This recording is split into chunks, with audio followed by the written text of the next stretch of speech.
When it became clear that Vladimir Putin's supposed special military operation had ended in failure, and what he anticipated to be a flash invasion became a full-blown war, Putin wasn't too worried. If Ukraine didn't want to collapse instantly, Russia would start a war of attrition to wear the entire country down. It's a strategy that has proven effective for Russia on numerous occasions throughout its history. But it's a strategy that Ukraine has turned on its head.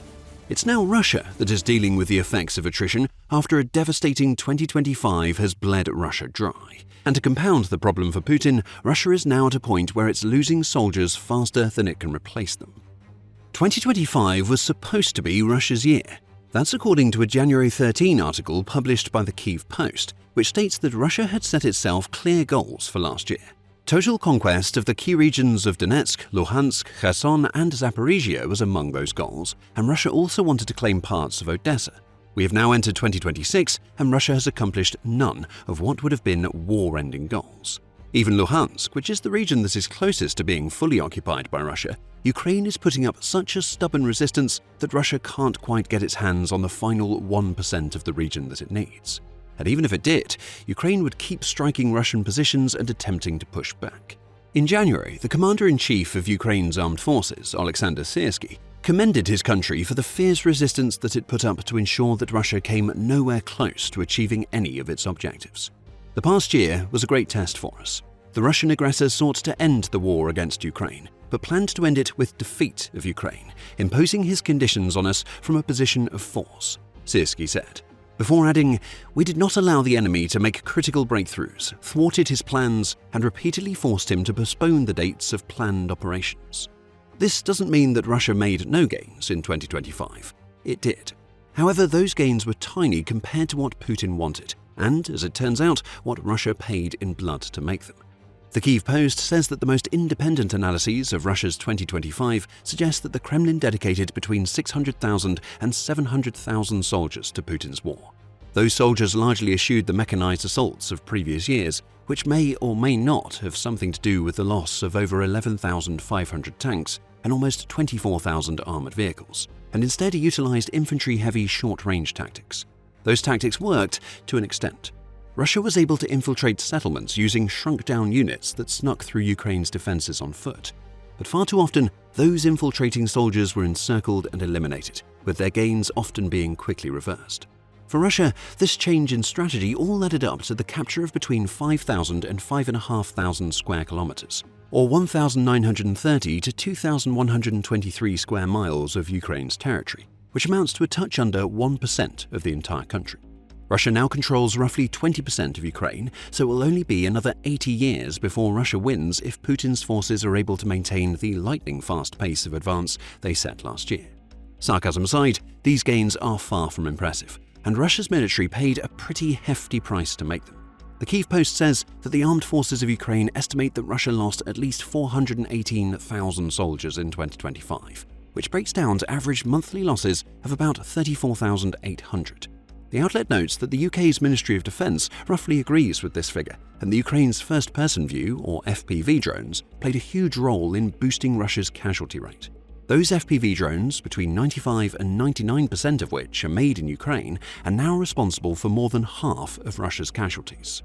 None of this says much for Russia's tactics. However, the casualty figures can at least be disputed. On December 30th, the BBC published an article that claimed that the previous 10 months of the Ukraine war had seen Russia's casualty rate rise faster than at any other point since Putin launched his invasion. The outlet pointed to there being around 40% more obituaries of soldiers being published compared to last year, leading to the conclusion that around 160,000 Russian soldiers affirmed to have been killed. There is a caveat to what seems like a bright spot for Putin.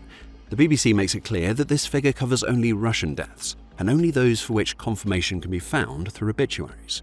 The real number is likely much higher, as the BBC reports.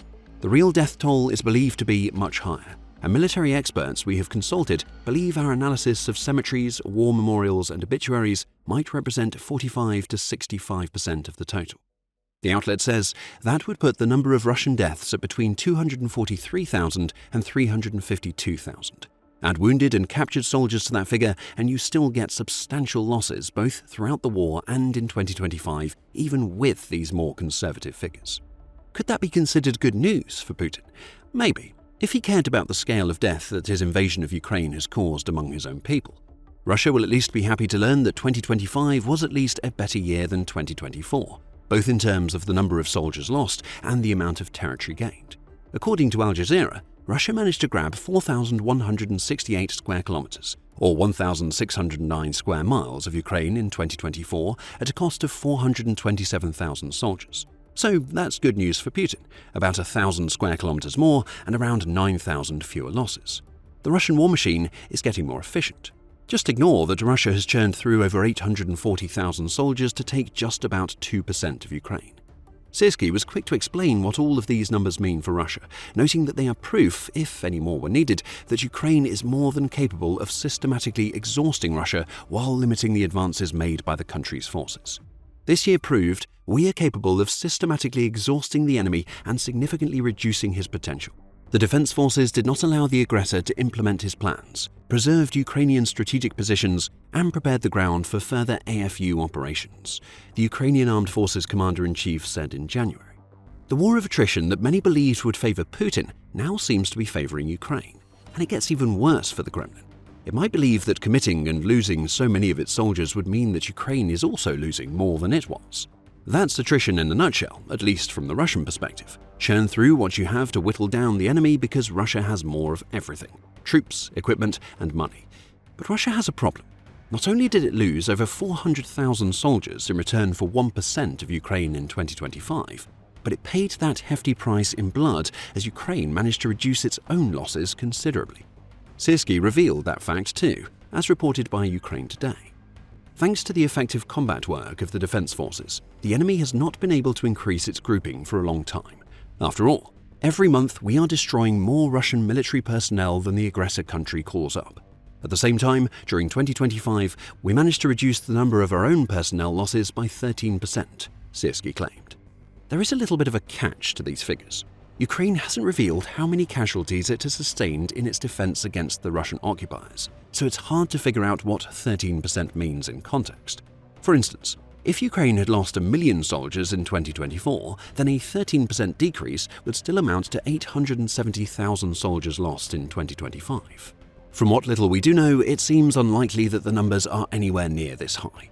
One estimate comes from Business Insider, which says that Ukraine's casualties are believed to be around 400,000, presumably for the entire war. That Business Insider estimate was published on January the 14th, so it's about as up-to-date as it can be. Assuming the estimate is correct, Ukraine has lost about the same number of soldiers to death or injury in almost 4 years of fighting as Russia lost in 2025 alone. And if we roughly say that this 400,000 breaks down into 100,000 per year, which is very much a rough average, that would mean that Ukraine's 13% casualty reduction means it lost fewer than 100,000 soldiers in 2025. Again, these are all estimates. Ukraine prefers to keep quiet about the scale of its losses. Now keep in mind that 2025 has been a year where the Russian military tried to test Ukraine in ways that haven't been seen before. Putin's much vaunted and ultimately failed summer offensive took place in 2025. Russia has also committed about 170,000 troops to taking the Donetsk-based city of Pokrovsk, meaning it has deployed a force that is literally the same size as or larger than many European armies to take one city. For Ukraine to have achieved a 13% decrease in casualties when placed under this sort of pressure is astounding. We joked about Russia's war machine becoming more efficient in 2025 earlier in this video. We are 100% serious when we say that Ukraine's defense has become much more efficient, and the FPV drones now responsible for over half of Russia's battlefield casualties are likely playing a key role. So what can we take away from all of this? Well, the most important thing is that the war of attrition is working. Only it's working much better for Ukraine than it is for Russia. After Ukraine was able to repel Putin's initial invasion, reclaiming vast swathes of territory that Russia occupied during the first few weeks of the 2022 invasion in the process, Russia had to change its approach. Geopolitical Futures notes that Russia's initial central thrust failed, though the eastern thrust managed to claim a big piece of Ukraine, including large portions of the Donetsk region. So Russia decided to focus on Ukraine's east, and it tried to rely on its massive numerical advantages to do it. These failures forced Moscow to adopt a new strategy of massed forces in an attempt to overrun and destroy Ukrainian defenders along the front held by the eastern thrust. Geopolitical Futures says, before explaining that Ukraine was far more prepared to deal with attritional warfare than Putin anticipated. In other words, what began as rapid movement on multiple fronts became a battle of mass warfare that stalled in equal parts because of effective Ukrainian defenses, drone strikes against Russian forces, and logistics problems that halted advances. With that failure comes massive losses in manpower and equipment. We mentioned some of those losses earlier when we told you that Ukraine has destroyed over 11,500 Russian tanks and almost 24,000 armored vehicles since Putin launched his invasion. On the manpower front, the presumed 418,000 casualties that Russia experienced in 2025 are part of the approximately 1.22 million that it has suffered since February 2022. No matter where you look, Russia's losses are enormous. Over 430 planes and nearly 350 helicopters have been destroyed by Ukraine's defenses. Russia has churned through more than 106,000 unmanned aerial vehicles and 74,100 cars and cisterns. Anti-aircraft warfare systems have been destroyed to the tune of 1,275, and Russia has lost a staggering 36,098 artillery systems as of January 14th. Russia may have a lot of manpower and equipment, but there are limits to everything, and each day of the Ukraine war is bringing Russia closer to those limits. Part of the reason comes down to how Ukraine has managed to counter Russia's attritional tactics by forcing Russia's attrition rate to be so high that it does more damage to Russia than it does to Ukraine. The drones we mentioned earlier have been a huge part of that, which makes it no surprise that Ukraine is now at the point where it's building 4 million drones annually. The more that it can flood the battlefield with drones, the more Russian soldiers and equipment get destroyed. Those drones replacing humans across the board is a nice little benefit that may also go some way toward explaining why Ukraine lost 13% fewer soldiers in 2025. However, there is a little more to it than that. And interestingly, the International Institute for Strategic Studies, or IISS, laid out the blueprint for what Ukraine is now doing so well back in February 2024.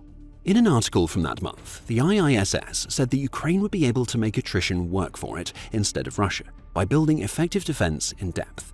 Through this strategy, Ukraine could reduce both its manpower and ammunition requirements, which would in turn thwart Russia's strategy of throwing cannon fodder at Ukraine until it burned through both so that its defenses collapsed. The IISS argued that Ukraine shouldn't focus on maneuver-based offensive, such as its most unsuccessful 2023 counteroffensive against Russia's entrenched positions. Russia's forces are too numerous for that, and launching large offensives against them would only see Ukraine play the attritional game that Russia wants Ukraine to play. The most effective way for Ukraine to rebuild its advantage is to mount an effective defense in depth, which will reduce Ukraine's losses and ammunition requirements. A better defense would also permit Ukraine to restructure its force deployments, rotate brigades, and free up parts of the military for reconstitution, the IISS said in February 2024. Ukraine has taken that advice to heart. We see it being utilized in the country's defense of Pokrovsk. Russia's constant assaults on that city likely mean that it will fall at some point, but it was meant to fall in summer, and it didn't. And when, or if it does, Russia will discover how much depth Ukraine's defenses have. As Ukraine has mired Russia down in the costly Pokrovsk offensive, it has been reinforcing the defenses of the regions beyond Pokrovsk. Now Russia has an entire fortress belt of cities to break through if it wants to achieve total control of Donetsk, a process that would almost certainly result in heavy losses before that objective could be completed. We also can't ignore the economic side of the attritional battle. Russia touched on this in a September 2025 article, where it said that the Ukraine war has become something of a stalemate. The outlet hands much of the credit for that happening to Ukraine's drone curtain, while adding that the emergence of drones as a key weapon in Ukraine has taken away much of the economic advantage that Russia had over Ukraine when Putin launched his invasion. If the war had remained, as expected, an infantry and tank conflict like those of the 20th century, Ukraine would probably have had no chance. But thanks to drones, heavy armor has been largely removed from the balance of power equation, the outlet says. In short, Ukraine's defense is much deeper than Russia ever expected, and Russia, though it is also using drones heavily, has spent far more than it should have already. Since June 2025, the Atlantic Council has argued that the war of attrition being waged in Ukraine is as much economic as it is related to manpower and equipment. Beyond inflicting the sorts of massive losses on the battlefield that we've seen in 2025 and before, Ukraine has also been conducting long-range strikes against Russian oil, gas, logistical and military targets, all of which have been whittling away at Putin's war chest. Russia managed to hide the economic impact that Putin's war was having by switching to a military-industrial economy during the first 2 years of the fighting. Indeed, the country reported economic growth of about 4% in both 2023 and 2024 as a result. However, things have taken a turn since the end of 2024. Russia's growth has slowed down sharply, with The Guardian reporting that the International Monetary Fund had predicted growth of just 0.6%, along with what increasingly seems like an optimistic prediction of 1% growth in 2026. In a separate report for The Guardian, published on December the 7th, Simon Tisdall outlines Russia's situation. Oil and gas income is down 27% for Russia year on year, Tisdall says. Inflation is still high at 8%. Half of Russia's sovereign wealth fund has been depleted. The country has a massive budget deficit, and interest rates, though lower than they once were, are still 16%. And to add insult to injury, Putin is now demanding that Russia's people pay higher taxes to fund his war.